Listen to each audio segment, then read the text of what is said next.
ইরানে বারবার ভয়াবহ হামলার হুমকি দিয়ে কোনো ফল পায়নি যুক্তরাষ্ট্র, বরং হামলা থেকে পিছু হটে এবার ইরানের বিরুদ্ধে অর্থনৈতিক নিষেধাজ্ঞার ঘোষণা দিল মার্কিন যুক্তরাষ্ট্র। নতুন এ নিষেধাজ্ঞার আওতায় শুধু ইরান নয়, দেশটির সাথে বাণিজ্য ও অর্থনৈতিক সম্পর্ক রক্ষাকারী দেশগুলোও পড়বে এর আওতায়। যুক্তরাষ্ট্রের এমন ঘোষণার বিপরীতে ইরানও দিয়েছে পাল্টা হুমকি, আর ইরানের পাশে দাঁড়িয়েছে বিশ্বের অন্যতম পরাশক্তি চীন।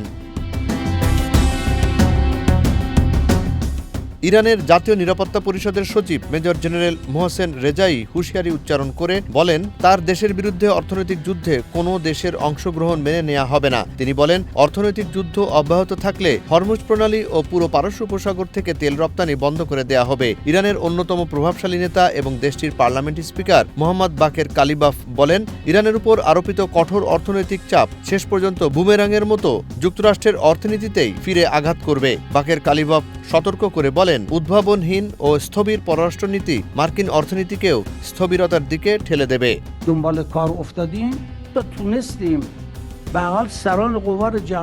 পারস্য উপসাগরের নতুন পরাশক্তি ইরানের পররাষ্ট্র মন্ত্রণালয়ের মুখপাত্র ইসমাইল বাকাই বলেন, ইরান যুদ্ধ শেষ করেনি, তবে আগ্রাসী পক্ষের শর্তের ভিত্তিতে যুদ্ধের সমাপ্তি নির্ধারণ করতেও দেবে না। বার্তা সংস্থা মেহের নিউজের বরাতে পার্স টুডে জানায়, 24 আগস্ট সোমবার আয়োজিত সংবাদ সম্মেলনে বাকাই বলেন, আগ্রাসী পক্ষগুলোর সঙ্গে কোনো ধরনের আপোষ করা হবে না। ইরান যুদ্ধের সূচনা করেনি, বরং নিজেদের ভূখণ্ডের সার্বভৌমত্ব রক্ষায় প্রতিরোধ করেছে। তিনি বলেন, আমরা অবশ্যই যুদ্ধের সূচনা করিনি, তাই আগ্রাসনকারীর শর্তে যুদ্ধের সমাপ্তি ঘটতে দেব না।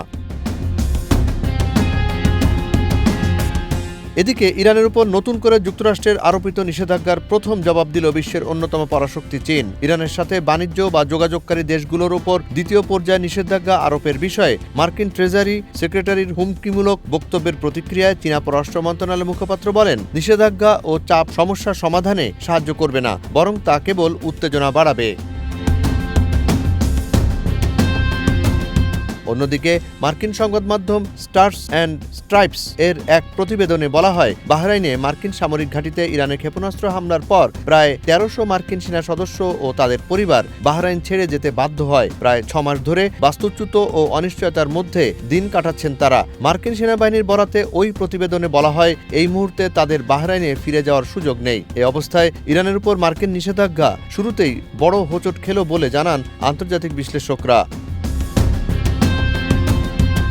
জুনায়েদ আলী সাকি, বৈশাখী সংবাদ।